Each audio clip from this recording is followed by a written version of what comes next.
Ashama akkam jirtu maatiin chaanala keenya ani nagaa kooti guyyaa irraa viidiyoo haaraa walitti deebinee jirra. Viidiyoo keenya guyyaa irraa keessatti immoo xumura boqonnaa kan waliin hojjennu ta'a. Haga xumuraatti daawwadha.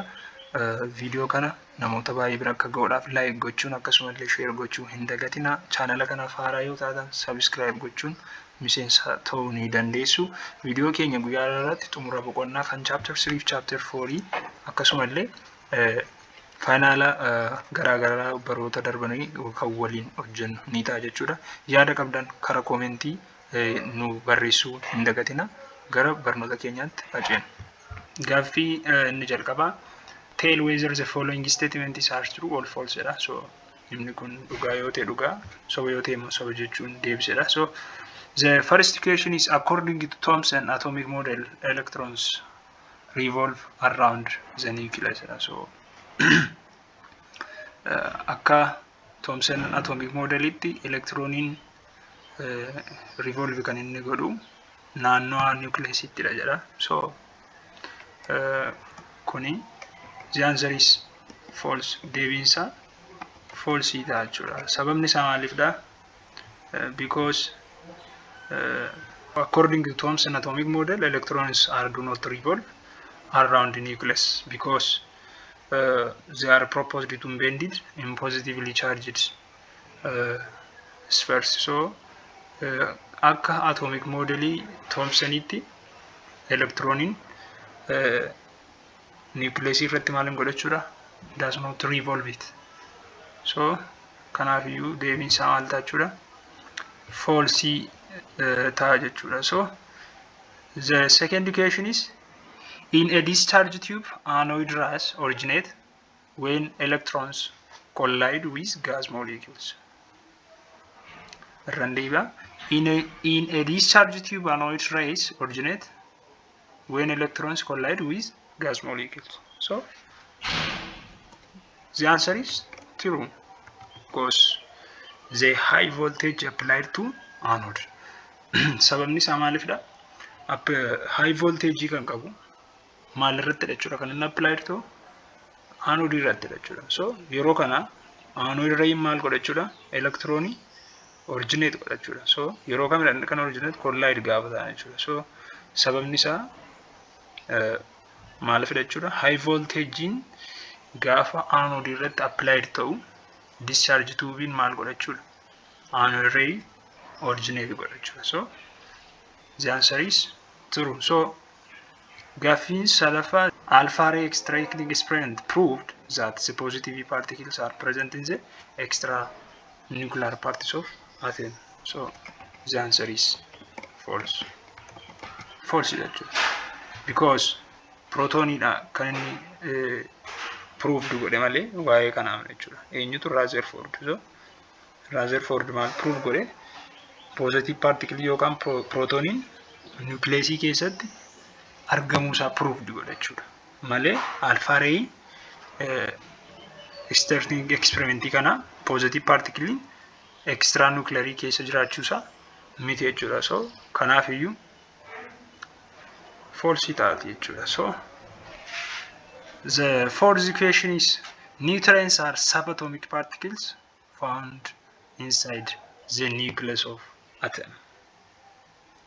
So neutrons are subatomic particles as we know, so it is found in the nucleus of the atom. So the answer is true because they contribute atomic mass without what? Carrying an electric charge. So because of this, the answer is true. So deebiinsa true ta'a jechuudha. Gaaffii shanaffaa in 1930, Niels Bohr proposed the Bohr model, which states that electrons only orbit the nucleus at a specific distance from the nucleus. Bara 1913 Niels Bohr scientist jedhamu waa'ee Bohr model proposed godhe jechuudha. Maal jedhee propose godhe? Electronin hundi isaanii kan orbit irra jiranii maal godha? Distance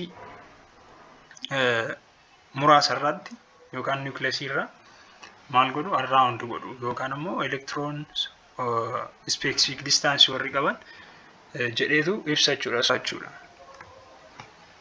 This true. So Gaaffii ja'affaa, the modern Predict law was proposed by Mosley. So akkuma barnoota irratti baranne, the modern Predict law was proposed by Mosley because he discovered the elements of properties which is better arranged by increasing atomic number rather than atomic mass. So the answer is true. So sababni isaa maalidha? Qorannoo irratti akkuma godhe irra caalmaa irratti Mosley kan inni ittiin proposal godhe maal irratti jechuudha? Lakkoofsi atomaa dabalaa deemuunsa akkasumallee lakkoofsi hangi atomaa isaa immoo xiqqaa ta'uu isaa irratti kan irratti hundaa'uudhaan maal godhachuudha? Proposal godhachuudha. Eeyyatu Mosley jechuudha. So question number 7, elements across a period have consecutive atomic numbers.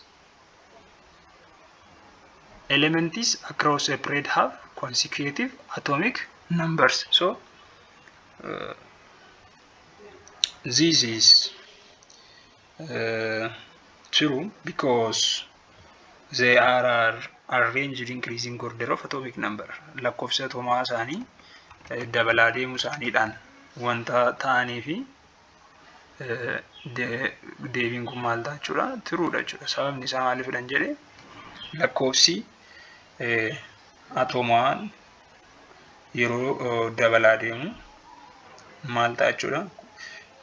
Atomic number isaanii consecutive jechuudha. So because of this the answer is true.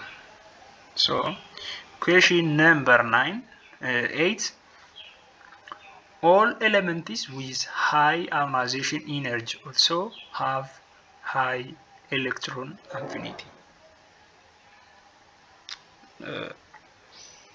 Elementonni ionization energy isaanii guddaa ta'e akkasumallee electron affinity isaanii guddaadha.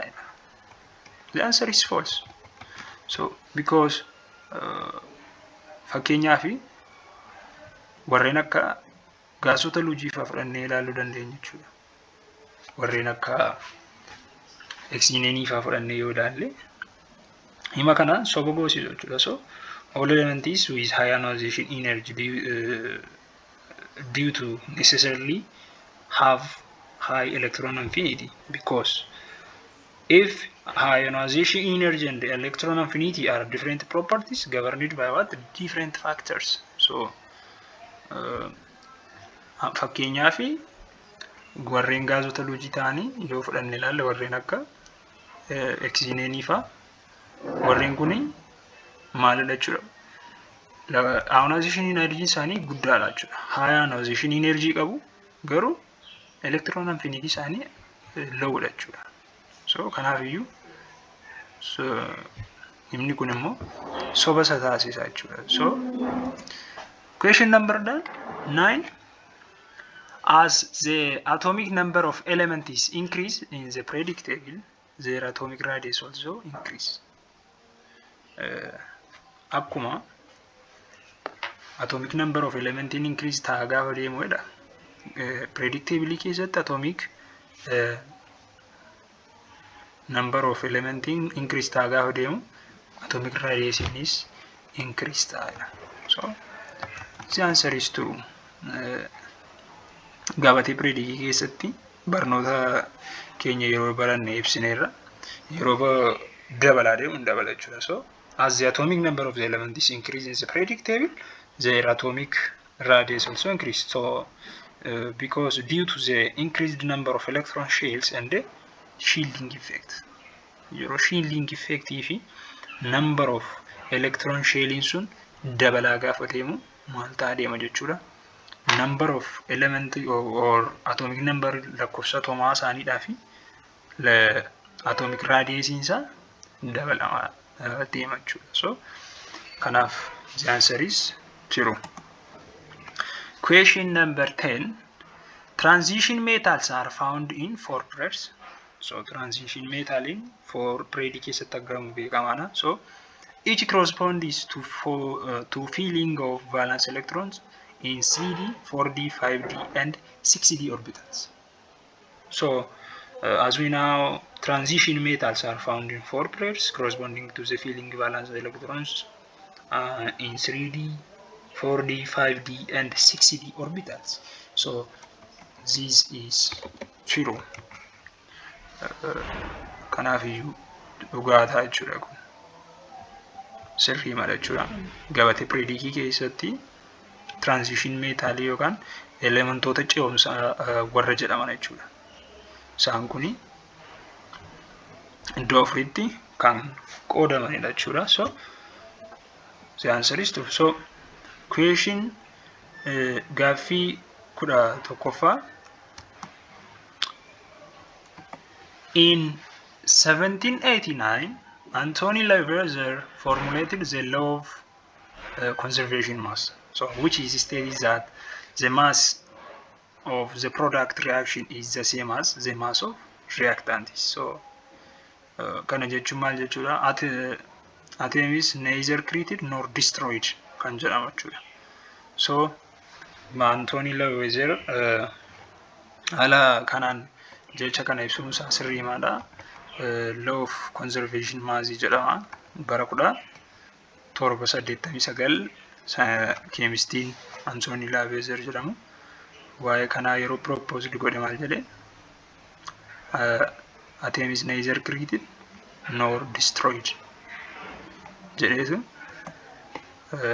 ibsa jechuudha. So mass of productiin tokko reactionii keessatti jiru hin dabaluusi hin irratus kan jedhamu jechuudha. So yookaan hin badus this kan biraan kan hin dabalamne ta'uu isaa ibsa jechuudha. So Anthony Lavoisier is formulated the law of conservation of mass, which is stated that mass of the product in the reaction as the same as the mass of reactant jedheetu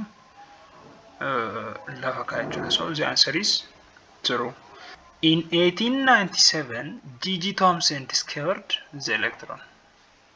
As we know, G.G. Thomson is discovered electrons through his experiment with cathode rays and the behaviors of the electric and the magnetic fields. So, in case of this, in 1897, is G.G. Thomson is discovered electron. So, because of this question is absolutely true.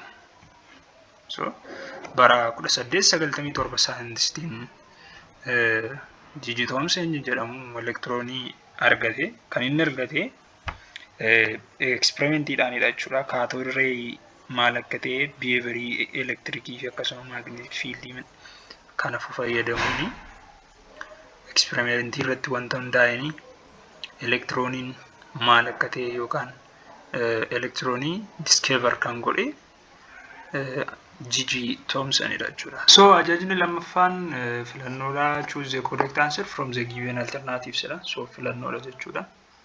So gaaffii 13ffaa canal ray experiment lead to the discovery of dash dha. A. Protons, B. Neutrons, C. Electrons, D. Nucleus. Randevia. Canal ray experiment led to the discovery of A. Protons, B. Neutrons, C. Electrons, D. Nucleus. So the answer is A. Protons. So because it is demonstrated the existence of positively charged particles in the atom which were identified as protons. So canal ray experiment in can discover maalifidha jechuudha. Existence of positively charged particle kan atomii tokko ittiin demonstrate gochuudhaa fi kan experimentiidhaan discover ta'edha jechuudha. So maal identify gochuu protonii sana atomiin sun protonii qabaachuusaaf dhiisuusaa kan ittiin experimentii hojjetamedha jechuudha. So canal ray means it is protons. So the answer is A. So gaaffii 14ffaa In which of the following pairs of shells that energy difference between two adjacent orbits is minimum? Pairs of shells energy kan inni jiraatu adjacent orbit kam keessattidha jira. So A, K and L, B, LM, C, MN, D, NO. So shellonni kuni isa kam keessatti akka ta'e jechuudha. So the energy difference between the two adjacent orbits in minimum is M and N shells. So because they are closer in energy levels as well as smaller energy gap between them compared to what other shells. Shellota kaan bira wajjin gaafa compare goonu yookaan wal bira qabnee ilaallu kan warra kanaa maalidha jechuudha. Baay'ee kan smaller gap kan qabanidha jechuudha. So kanaafiyyuu differensiin kan adjacent isaanii garaagarummaan isaan gidduu jiru xiqqoo kan ta'e M fi N gidduudha jechuudha. L fi M, K fi L gidduu yoo fudhanne ilaalle warreen kun gaappiin isaan gidduu jiru guddaadha jechuudha. So kanaaf jecha C taate jechuudha deebiinsaa. So gaaffii 15ffaa assertion A dha. An electron in inner orbit is more tightly bound to the nucleus. So assertion dha kuni. Reason is ammo sababni isa greater the absolute value of the energy of an electron, the more tightly electron is bound to the nucleus. So yaada kana irratti hundaa'uun kamtu akka sirrii ta'e kan ilaallu ta'a jechuudha. So A, both A and B are true, but B is not the appropriate reasons for A. B, both A and B are individually correct, and B is the correct reason for A. C, A is correct, but B is not correct. D, both A and B are not correct. Assertion A maalidha? Electron inner orbit isaanii kan bound ta'an nucleus inidha. Kan B immoo maalidha? Greater absolute values of the energy electronic kan qabani nucleus idha maal ta'anii jirudha? Bound ta'anii jirudha. So yaada kana irratti kamtu sirrii akka ta'e kan ilaallu ta'a jechuudha. So the assertion A is correct. That means the electron in the orbit is indented more tightly to bond in the nucleus due to the what? Electron or stronger electrostatics attraction between the electron and the nucleus. So assertion in jalqaba sirriidha jechuudha. Sababni isaa maalifidha? Electronidha fi nucleus gidduu irratti strong attraction tu jiraata jechuudha. Electrostatic kan attract godhu strong dha jechuudha. So reason B irratti garuu it is not correct. The reason B is not correct because the absolute value of the energy of the electron does not directly correlate with highly or low tightly bound of the nucleus. So deebiinsaa both A and B are true, but B is not appropriate reasons for A kan jedhu kana ta'a jechuudha. So the answer is A. So question number 60. Some of the elements have frictional atomic masses. The reason for this could be A, existence of isobars, B, existence of isotopes, C, nuclear reactions, D, presence of neutrons in the nucleus. Some of elements have frictional atomic mass. Elementonni muraasni isaanii frictional atomic mass qabu. So sababni isaa maalifidha? A, existence of isobar, B, existence of isotope, C, the nuclear reactions, D, the presence of neutrons in the nucleus. So warreen kana keessaati kam akka ta'u ilaallu. So the some elements are, as we now have, frictional atomic masses due to the existence of isotopes. So tonni tokko tokko akkama jechuudha. Atomic mass isaanii lakkoofsi neutroniin isaanii garaagara gaafa ta'u yeroo sana maalidha jechuudha? Isotopidha jechuudha. Atomic mass isaanii wal qixa ta'e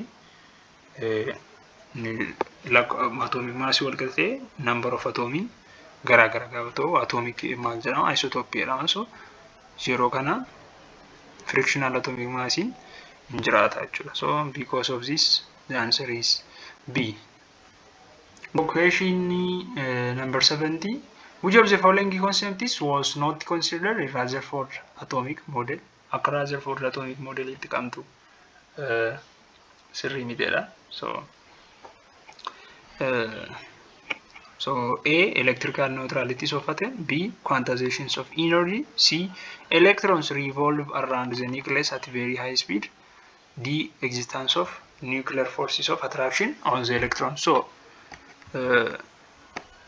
Rutherford atomic model wantoota sadiidha kan inni ibse to akka inni concept isaatti tokkoffaan electrical neutralities of atom waa'ee electrical neutralities of atom jechuudha. Lammaffaa irratti immoo electroniin revolve kan inni godhu around the nucleus high speed dha kan jedhudha. So A'n ta'a akkasuma C'n ta'a jechuudha. Inni xumuraa malee existence of nuclear force kan inni attract wal godhu electronidha. Electronidhaanidha jedhani. So kanaaf iyyuu B ta'a jechuudha deebiin isaa. B ni not considered wanta jedhuufi B ta'a jechuudha. Consider which is the concept of Rutherford kan ta'e kami jedhee ituu fide garuu B kana keessaa baasee yoo fide yookaan immoo biiraan kana fide hundumtuu deebiidha yoo jedhe deebii ta'uu danda'a jechuudha. So kanaaf the answer is B. Gaaffii isa 18ffaatti gaafa ceenu the number of electrons present in the valence shell of atom with atomic number 38 is A2, B10, C1, D8 dha. Number of electron in valence shell isaa meeqa ta'a yoo atomic number isaa 38 dha. Strontium dha jechuudha. So the valence shell of the atom is the outermost shell, and for strontium the valence shell contains 2 electrons. So the answer is 2. Strontium valence electron lama qaba jechuudha. Shell isheen jalqabaa lama baatti. Inni itti aanu 8 baata. Akka kanaatti deema jechuudha. Inni itti aanu 18. So haala kanaan gaafa deeme jedhu outermost shell inni xumurame qaba jechuudha. Lama jechuudha. So the answer is 2. Question number 90. Rutherford's alpha particle scattering experiment eventually leads to the conclusion that A, mass and energy are related. B, the points of impact with matter can be precisely determined. C, neutrons are buried deep in the nucleus. D, electrons are distributed in large space around the nucleus. So yaadi Rutherford akka alpha particle experiment dhaan hojjete irratti conclusion inni laate maalidha kan jedhudha. So mass and energy are related dha. So kanamini yaada kanamini jechuudha kan inni kenne Rutherford yaada kanamini jechuudha. So B irratti the point impacts of the matter can precisely determined kanas min jechuudha. So neutrons are deeper in the nucleus. So the answer is D, because Rutherford alpha particles are concluded that electrons are distributed in large space and around the nucleus jechuudhaan ibsa jechuudha. So because of this the answer is D. So question number 20. The Predict law states that A, similar properties recur predically when elements are arranged according to the increasing atomic number. B, similar properties recur predically when elements are arranged according to increasing atomic weight. C, similar properties are everywhere on the periodic table. D, elements in the same period have the same characters. Akka periodic law stating jiru maalidha. So irra ni jiru similar property ni jiraata jechuudha. Yeroo kamidha elementonni atomic number-dhaan gaafa arrange ta'anii increasing karaa akkaataa dabala lakkoofsa atomaa isaaniidhaan arrange gaafa ta'anii similar property ni jiraata kan jedhudha. So B irratti immoo similar property kan ni jiraatu gaafa atomic weight-dhaan gaafa arrange ta'anidha. C irra ni jiru similar property yookaan amalli isaanii wal fakkaataadha jedha. Predictably keessa iddoo hundumaatti amala wal fakkaataa qabu jedha. Kun hin ta'u. D irra ni jiru elementiin predii tokko keessatti argamu hundi isaanii amala wal fakkaataa qabu kan jedhudha jechuudha. So kanaaf iyyuu the answer is A. So ayaadha jechuudha. Amala wal fakkaataa kan isaan qabaatan yoo maal ta'edha jechuudha. When elements are arranged according to increasing atomic number. Increasing atomic number isaaniidhaan arrange yeroo ta'anii maal qabu jechuudha? Similar property qabu jechuudha. So akka predict lawutti similar property kan inni jiraatu akkamta jechuudha? When elements are arranged according to increasing atomic number. So the answer is A. So question number 21. Which element is most similar to sodium? Element come to sodium wajjin similar jechuudha. Most similar kan ta'e. So A potassium, B aluminum, C oxygen, D calcium. So potassium, aluminum, oxygen, calcium jedha. So warreen kana keessaati sodium is most similar to what? Potassium, because they are both alkali metals and have similar chemical properties. Potassium ittidha jechuudha. Sodium amala wal fakkaataa kan inni qabaatu. Sababni isaa maaliif lamman isaanii sodium fi potassium maalidha? Alkali metals jechuudha. Akkasumallee amalli keemikaalaa isaaniillee wal fakkaataadha jechuudha. Kanaaf iyyuu most similar to sodium kan ta'e so potassium jechuudha. So question number 22. So which element is most similar to calcium? Calcium wajjin immoo akkasuma kan wal fakkaatu kamidha? Carbon, oxygen, strontium and iodine. So the answer is strontium. So C jechuudha. Calcium is similar to strontium because it belongs the same group in predictable and exhibits similar chemical behaviors. Predictably keessatti groupii tokko keessatti argamu. Akkasumallee amalli keemikaala isaanii wal fakkaataadha jechuudha. So kanaaf iyyuu C ta'a jechuudha deebiinsa. So gaaffii 23ffaatti gaafa ceenu who were two chemists that come up with their predict law? By predict law chemistonni lama eenyudha kan isaan develop kan godhedha. So A John Dalton and Michael Faraday, B Dimitri Mendeleev and Lothar Meyer, C Michael Faraday and Lothar Meyer, D John Dalton and Dimitri Mendeleev. So chemistonni why predict law develop godhan eenyudha jechuudha. Dimitri Mendeleev fi Lothar Meyer. So Dimitri Mendeleev and Lothar Meyer are proposed the new predict law. So the answer is B.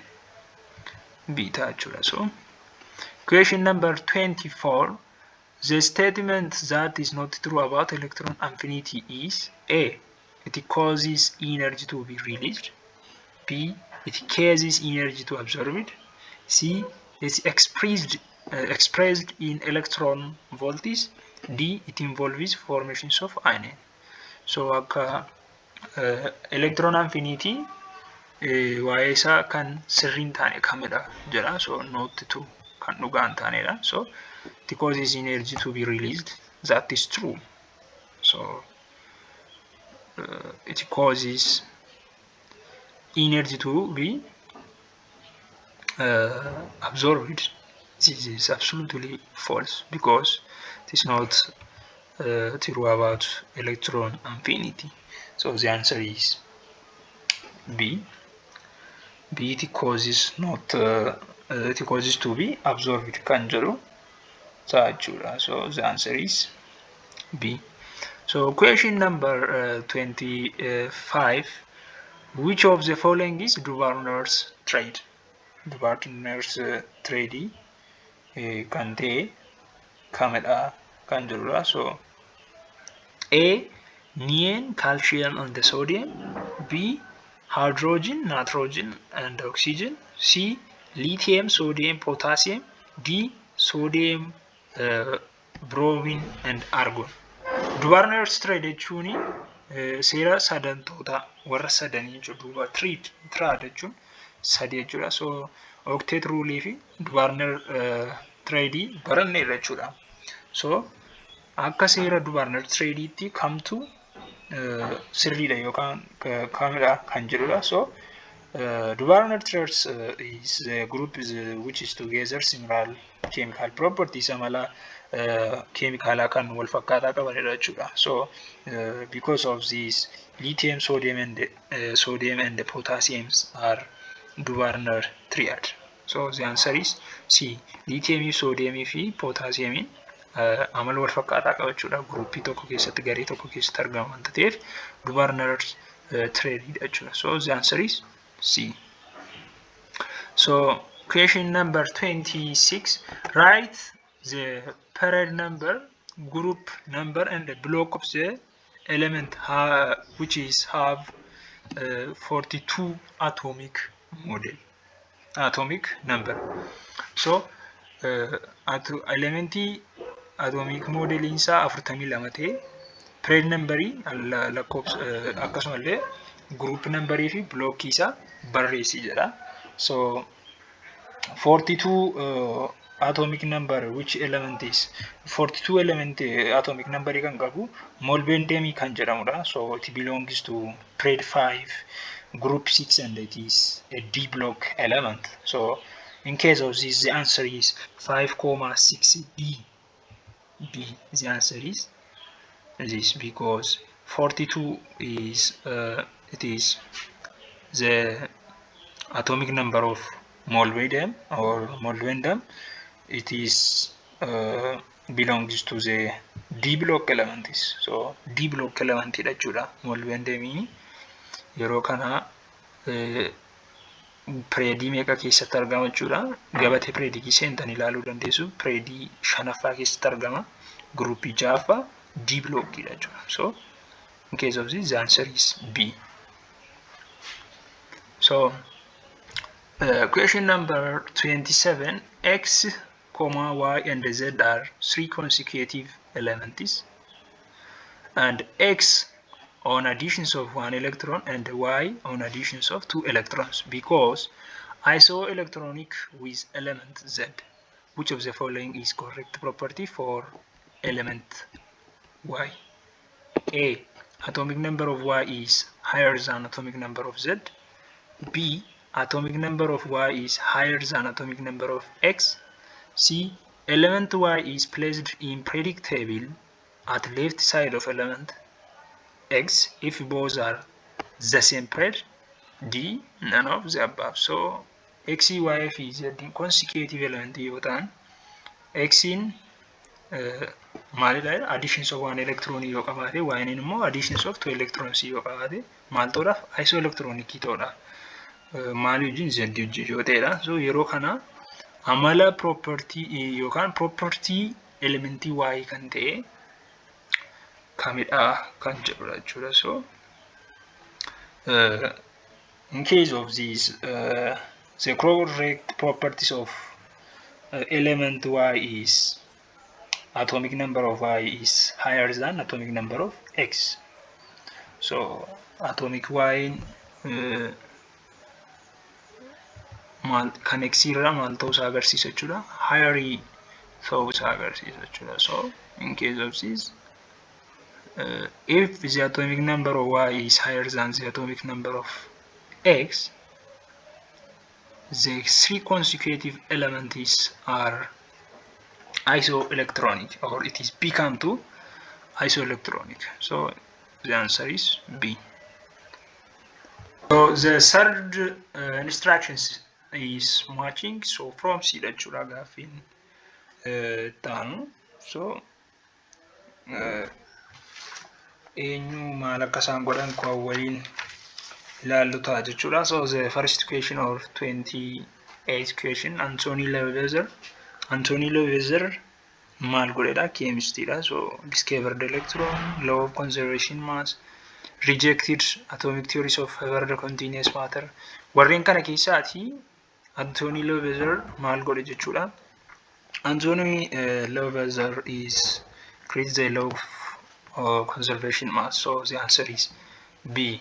Why conservation mass is neither created nor destroyed kan jedhamu minumamus hin badus kan jedhu irratti maal godhe jechuudha proposed godhe jechuudha eenyu Anthony Liouville jechuudha. So inni lammaffaa William Crookes scientist dha innis. So William Crookes was discovered what cathode ray tube. So warreen jiran kana keessaati cathode ray tube maal godhe jechuudha discovered godhe jechuudha experiment irratti wanta hundaa'anii cathode ray kan argate eenyudha William Crookes jechuudha. So question number 30 Aristotle maal godhe kan jedhamu. So Aristotle is rejected the atomic theory and it is favored by the continuous matter. Atomiin maalidha continuous dha kan jedhamu kana maal godhe jechuudha ibse jechuudha. Yaada jalqabaasaa yaada dimokiraatasii fi inni kaasan kana dimokiraatas kaasee irratti mormii kaasuudhaani atomiin continuous matter dha jedhee kan ibse Aristotle dha jechuudha. So because of this Aristotle is rejected the atomic theory and it is favored the continuous matter. So question number 31 Democritus. So Democritus maal godhe? As we know, Democritus is proposed the concept of atoms and it says that atom is what continuous or invisible jedhetu ibsa jechuudha. So the answer is G or J. Jaata jechuudha deebiinsa. Ofii keessan irratti deebitanii ilaaluu dandeessuudhaan maaluma salphaan akka filannoo osoo hin taanee fi deebiinsa maqaama isaanii dubbiseen itti baasaa jechuudha. So Empedocles maal godhe chapter 3 keessatti gaafa baranne waa Empedocles it is composed or proposed the matter is composed from the four elements jedhe bishaan fire air warreen kana farraati uumaman jedheetu proposed godhe jechuudha. So because of this the answer is G.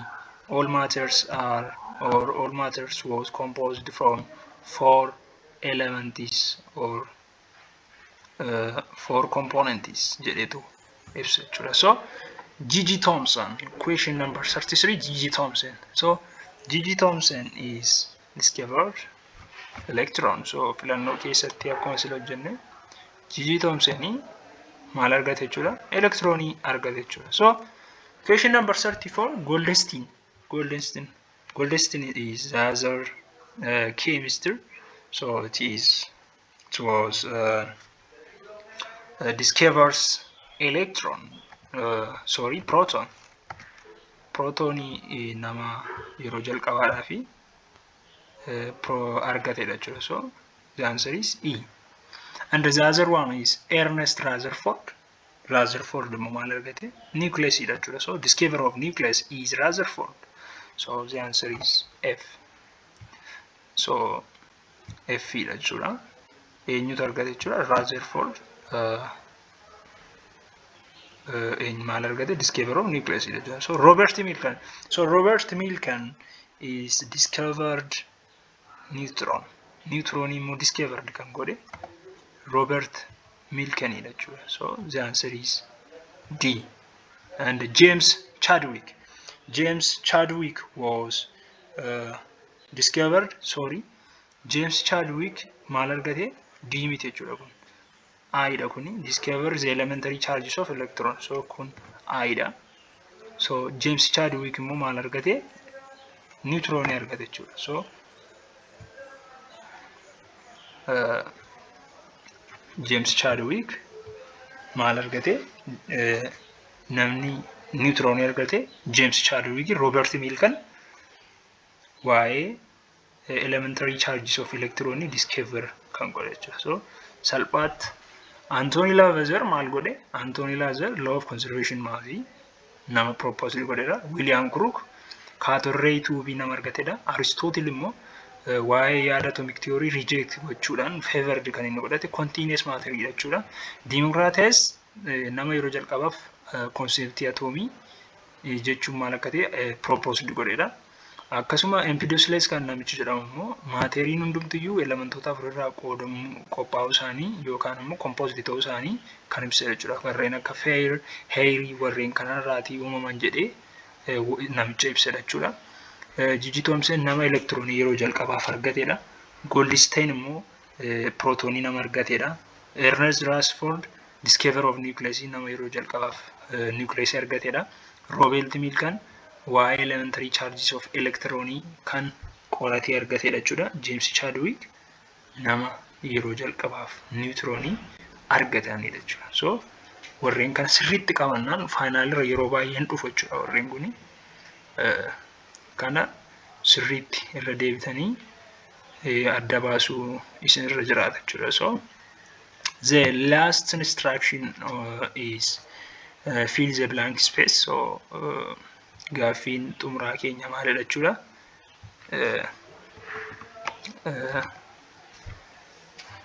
Bakka duwwaa guutiidha jechuudha. So question number 38. Anoid rays are deflected towards the negative plate in the presence of an electric field because they consist of dash particles. So anoid ray can deflect godhan negative plate wanta yeroo presence of electric field in jiraatudha jechuudha. Sababni isaa maalifidha jechuudha? They have positively charged particles. So kanaaf yeroo maal qabaatan jechuudha? Positively charged particles in gaafa jiraatudha jechuudha. So positively